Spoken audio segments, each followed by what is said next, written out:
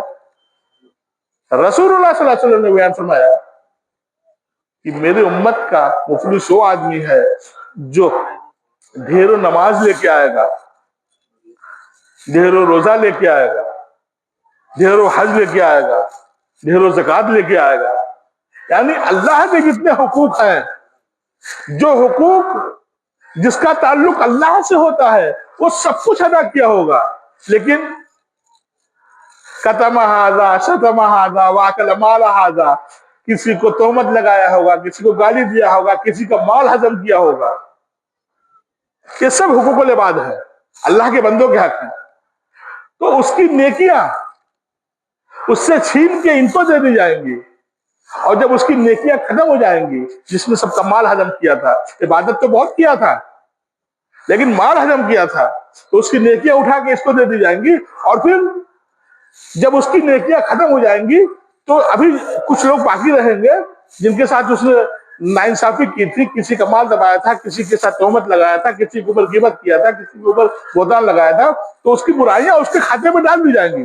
اسی لیے میں اپنے دوستوں میں ایک بات کہتا ہوں کہ نماز پڑھیے 2 رکعت، لیکن بڑی ایمانداری سے پڑھیے. ایسا نہ ہو کہ پڑھ ہم رہے ہیں محنت کر کے، مار کوئی لے جا ملائی. بلی ملائی کھاتے ہیں نا، سنا آپ نے؟ تو محنت تو ہم کریں فجر کے وقت اٹھ کے نماز پڑھنے کے لیے، محنت تو ہم کریں فلانے ٹائم کو اٹھ کے نماز پڑھنے کے لیے کام چھوڑ کے، اور ملائی کوئی اور کھانے لگے. تو کوشش اس بات کی کیجیے کہ اللہ کے بندوں کے حقوق کا بھرپور خیال کیجیے. قرآن مجید یہی ہم کو درس دیتا ہے.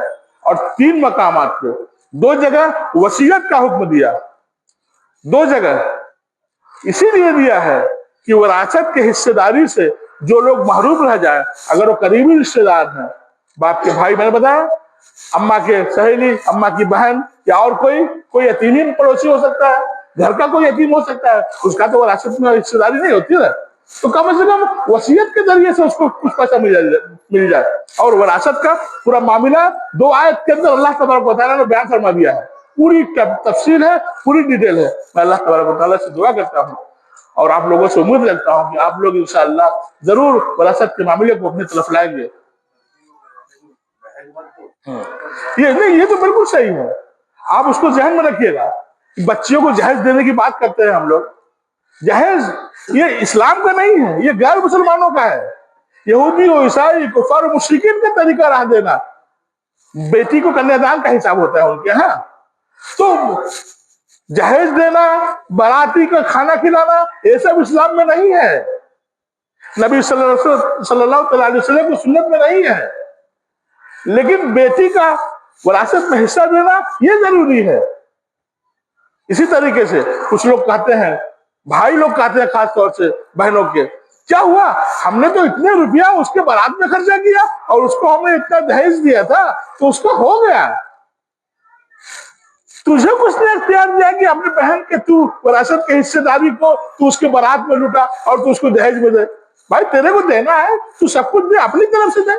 اپنے بہن کی وراثت کے حصے داری سے تو دے رہا ہے، تو باراتی کو کھانا کھلا رہا ہے. عجیب معاملہ اس کو ہم لوگوں کا. ذرا سوچ کے دے دیکھیے آپ، کس نے حق دے دیا آپ کو؟ کس نے آپ کو کہہ دیا کہ آپ جو ہے کہ بارات لائیے اور کھانا کھلائیے باراتی کو اور جہیز دیجیے؟ یہ تو غیر شرعی کام ہے. شریعت میں تو اس کی گنجائش نہیں ہے. آپ اپنے جیب کے پاکٹ منی سے کیجیے. اس بہن کا حصہ سے کیوں کر رہے ہو؟ اس بہن کو اس کا حصہ دیجیے. آج معاشرے میں ایسا چل رہا ہے. انشاءاللہ اگر کبھی ضرورت پڑی تو میں آپ کو بتاؤں گا کہ یہ کس کی رسم ہے، کہاں سے آئی ہے، کیسے دی جاتی ہے. میں اللہ تبارک و تعالیٰ سے دعا کرتا ہوں کہ اللہ تبارک و تعالیٰ ہم تمام لوگوں کو وراثت کو سیکھنے کی توفیق عطا فرمائے. اقول قولی ھذا واستغفر اللہ لی ولسائر المسلمین واستغفروہ انہ هو الغفور الرحیم انہ تعالی جواد کریم ملک بر رؤوف رحیم.